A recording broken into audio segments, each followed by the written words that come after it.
بہت سال پہلے ایک ریاست میں ایک بادشاہ کی حکومت تھی۔ وہ بہت ہی رحم دل اور انصاف پسند تھے۔ انہیں ایک بیٹا تھا جو بہت ہی دبلا پتلا اور کمزور لگتا تھا، لیکن اس کا پیٹ ایک گھڑے کی طرح لٹکا ہوا نظر آتا تھا۔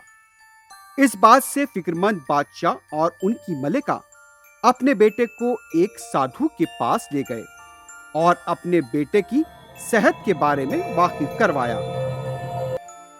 بادشاہ سلامت، آپ کے بیٹے کے پیٹ میں ایک سانپ موجود ہے۔ اگر آپ اپنے بیٹے کی شادی کسی عقل مند شہزادی کے ساتھ کروا دیں تو یہ مسئلہ حل ہو جائے گا۔ سادھو کے مشورے پر شہزادے کی شادی ایک خوبصورت اور عقل مند شہزادی سے کر دی گئی۔ کچھ دن بعد شہزادی شہزادے کے ساتھ جنگل کی طرف نکل پڑی۔ راستے میں دونوں ایک درخت کے نیچے آرام کرنے کے لیے بیٹھ گئے۔ اس درخت کے پاس سانپ کا ایک چھوٹا سا بل بھی موجود تھا۔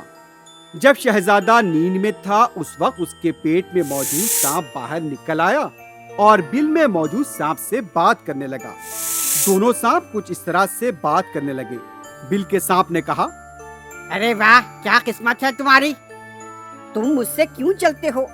ویسے تو تم اپنے گھر میں ہو، میری طرح تو نہیں ہو نا۔ تم تو بہت قسمت والے ہو، پھر مجھے یہ سب کیوں کہہ رہے ہو؟ اس پر بل کے سانپ نے کہا، ایک بات یاد رکھو، جس دن شہزادہ کچھ دوا پیے گا تو تم مر جاؤ گے۔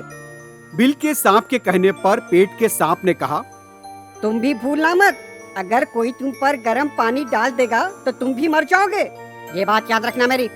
دونوں سانپوں کی بات شہزادی نے سن لی۔ اس نے فوراً وہاں سے کچھ جڑی بوٹیاں جمع کی اور اس کی دوا بنا کر شہزادے کو پلا دیا۔ پھر ایک گھڑے میں پانی کو گرم کیا اور پھر پانی کو بل میں ڈالا تو وہ سانپ بھی مر گیا۔ پھر وہاں سے 2 گھڑوں میں سونے کے سکے باہر آئے۔ انہوں نے سکوں کو لیا اور خوشی خوشی محل کی طرف چل دیے۔ Hi kids! Hope you liked the video. Subscribe for more videos. Visit us in Facebook and Twitter. Thank you. Bye bye.